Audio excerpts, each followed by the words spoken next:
The people of Sweden are going crazy right now. They're literally losing their minds because last week something strange happened in Sweden. People were literally running into grocery stores, and not because they were going to buy food and not because there were some kind of emergency, but because of a coffee jar. Yes, a coffee jar. A decorative coffee jar. This is clearly a very serious situation because apparently in 2026, adults can injure themselves fighting over a decorative coffee jar. It's so stupid! So yes, very serious. Footage from several ICA grocery stores across Sweden shows customers rushing through the entrance the moment the doors open. People are pushing forward, trying to get to the shelves first. And according to reports, one person was even injured in the chaos. All of this for a coffee jar. The whole situation started with a promotional collaboration between two Swedish brands, Zoega Coffee and the historic porcelain company Resale. So the deal was that customers who bought 2 packs of Zoega's coffee could receive a special coffee tin decorated with the iconic Mon Ami pattern. But here's the funny part, which I also find quite sad. The coffee jar itself isn't even made of porcelain. It's just a regular coffee jar made of some kind of metal, probably aluminium. The only connection to Rörstrand, the porcelain company, is the pattern printed on it. And since this was some kind of limited edition only, the numbers of these coffee jars were extremely limited. So when the doors opened, people ran for their lives to get their hands on these coffee jars.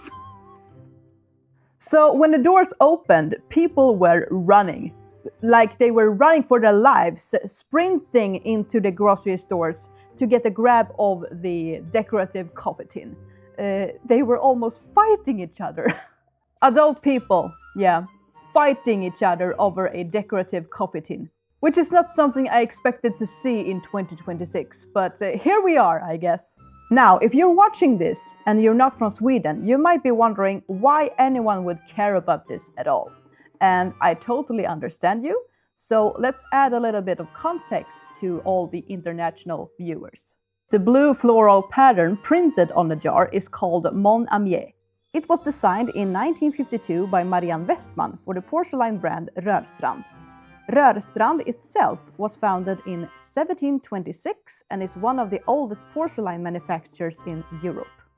The Mon Ami design became extremely popular in Sweden and has appeared on plates, cups and bowls in Swedish homes for decades. Zoega, the coffee company involved in this promotion, is also a very old brand. It was founded in 1886 and is one of the most recognizable coffee brands in Sweden. So this promotion was basically nostalgia marketing. 2 historic Swedish brands celebrating anniversaries. Zoega's celebrating roughly 140 years and Rörstrand's celebrating 300 years. Take a familiar design, make the product limited, and apparently people want it. Badly. Because once these tins were gone from the grocery stores, the story took another strange turn. People who managed to get a tin started to listing them online. Some listings appeared of thousands of Swedish crowns for a coffee tin. Just a reminder. Sure, the tin looks nice. It's a nice looking decorative jar, but come on man. And when the videos of people running into grocery stores started circulating online, many people, including myself, reacted with the exact same question. What the f*** are we doing? Even brands started to making fun of the whole situation and posting satire on Instagram. A company called Robertsons posted a parody online announcing their own limited edition product, and I laughed so much when I saw this post. They posted a, what I assume was AI-generated Mon Ami sausage jar, because the company are known for their sausages and meat. So Robertsons uploaded a post on their Instagram on the Mon Ami pattern printed on a sausage jar. Included 10 sausages, very exclusive, limited edition only.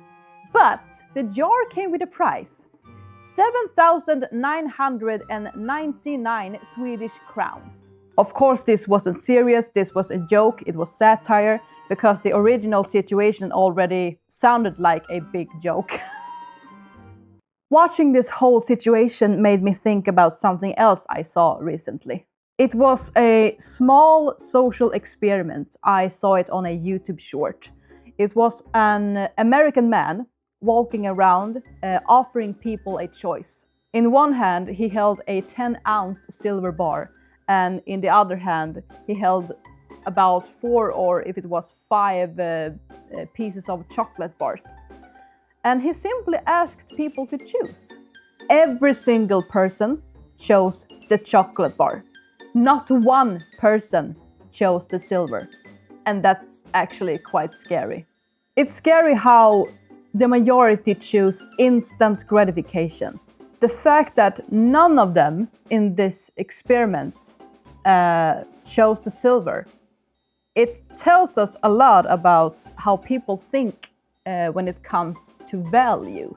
Because when people ran into the grocery stores last week here in Sweden, they weren't really chasing coffee. And they definitely weren't chasing porcelain. Remember, the jar isn't even made of porcelain. It's just a metal jar with the pattern Mon Ami printed on it. The only connection it has to Rörstrand is the pattern. And yet, people treat it like it has value. Because the pattern Mon Ami is historical. Because Rörstrand is a respected brand. Because a full porcelain set can be very expensive. But this jar isn't a porcelain set. It isn't part of a porcelain set. It's just a coffee tin with a printed pattern. It's a decorative metal tin. So imagine the same choice as in the social experiment. In one hand, I have the Mon Ami coffee jar. And in the other hand, I have a 10 ounces silver bar. Which one do you think actually would help you more? Because one of these things actually hold value in serious situations. The other thing is just a place to store coffee. And that brings us to the uncomfortable part of this whole story. If adults, grown-up people, are willing to run, push, and almost fight each other over a decorative coffee tin, can you imagine what things would look like the day people have to compete over something that actually matters? Like food, medicine, water? Because if this is how people behave over a stupid coffee tin with a historical pattern printed on it, then the real question isn't about coffee. The real question is, what happens when the stakes are real? That's all for me today. Thank you so much for watching, and I'll see you in the next one.